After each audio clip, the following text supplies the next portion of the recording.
Assalamualaikum warahmatullahi wabarakatuh. Perkenalkan, nama saya Risnawati dari kelas M44. Di sini saya akan menjelaskan materi yang berkaitan dengan pendidikan inklusif. Adapun materi yang saya jelaskan itu salah satu jenis ABK, yaitu anak tunarungu.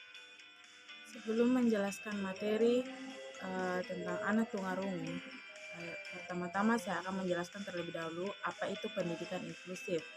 Pendidikan inklusif adalah sistem layanan pendidikan yang mengatur agar siswa dapat dilayani di sekolah terdekat, di sekolah reguler bersama-sama teman seusianya, tanpa harus dikhususkan kelasnya. Siswa dapat belajar bersama dengan aksesibilitas yang mendukung untuk semua siswa tanpa terkecuali anak tunarungu. Dalam Kamus Besar Bahasa Indonesia atau KBBI, tunarungu artinya rusak pendengaran dan dianggap lebih baik, halus, sopan, dan formal, sedangkan tuli tidak dapat mendengar karena rusak pendengarannya dan terkesan lebih kasar. Meskipun demikian, tidak semua orang tuli memiliki kemampuan berkomunikasi yang sama. Dan tunarungu adalah mereka yang kehilangan pendengaran baik dari segi maupun seluruhnya, yang menyebabkan pendengarannya tidak memiliki nilai fungsional dalam kehidupan sehari-harinya. Anak tunarungu juga biasanya mengalami tunawicara. Sebagian anak tunarungu mengalami tunawicara. Mengapa demikian? Karena sejak lahir mereka tidak bisa mendengar. Hal ini yang membuat anak-anak tersebut sulit berbicara karena tidak ada saraf pendengarannya. Ada beberapa penyebab gangguan pendengaran atau tunarungu pada anak, termasuk faktor keturunan, kelainan genetik, gangguan tumbuh kembang akibat kelahiran prematur, paparan suara bising, cedera kepala, penyakit meningitis, dan otitis media. Ada beberapa kebutuhan dalam pembelajaran anak tunarungu di sekolah. Yang pertama yaitu ketika berbicara, usahakan jangan membelakangi anak tersebut.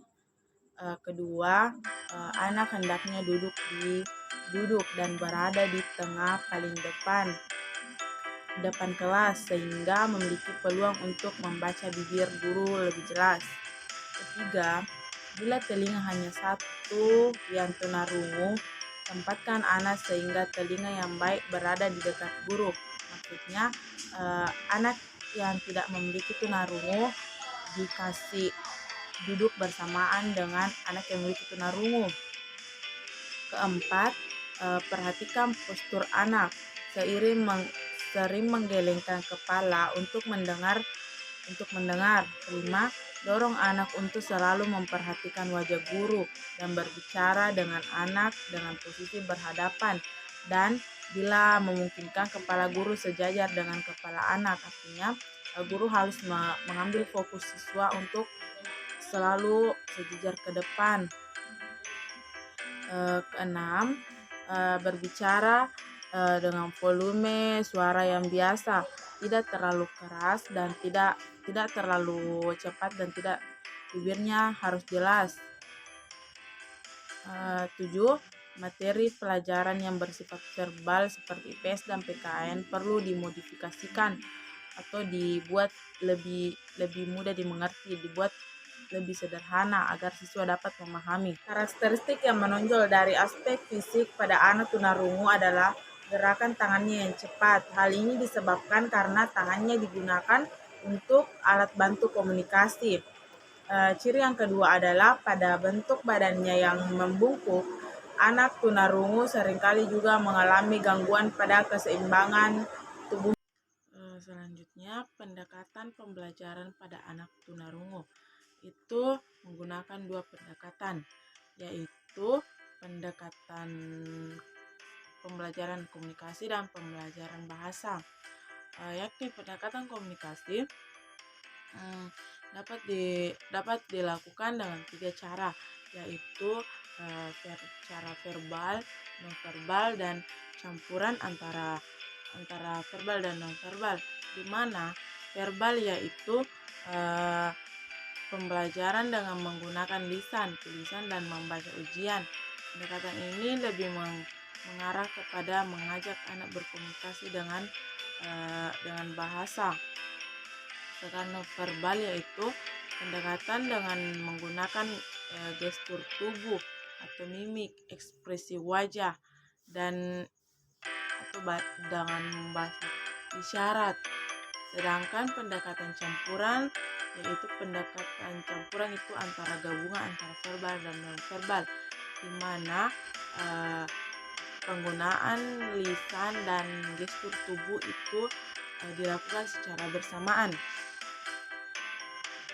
Sedangkan dalam pendekatan pembelajaran bahasa itu mengutamakan proses pembelajaran ilmu umum kepada anak tunarungu sambil mempelajari bahasa dan kosakata yang baru. Dengan pembelajaran bahasa, anak tunarungu dapat mempelajari IPA, sejarah, dan pelajaran lainnya. Pendekatan pembelajaran bahasa dibagi dalam 3 metode, yakni metode formal dengan konstruksional, struksional, atau metode opsional dengan meniru ucapan, dan metode internal reflektif berdasarkan bagaimana cara ibu mengenalkan bahasa kepada anak tunarungu atau biasa disebut dengan bahasa ibu. Selanjutnya, jenis ketunarunguan berdasarkan taraf bahasa yaitu tunarungu prabahasa atau anak menjadi tuli sebelum mengenal bahasa. Jenis tunarungu ini sebagian besar karena bawaan dari lahir atau tuli sebelum 18 bulan dan 1,5 tahun. Yang kedua yaitu tuli purna, tuli puma bahasa. Tuli setelah menerapkan dan memahami sistem lambang bahasa. Jenis ini terjadi karena biasanya seseorang terkena penyakit yang mengganggu yang merusak pendengarannya.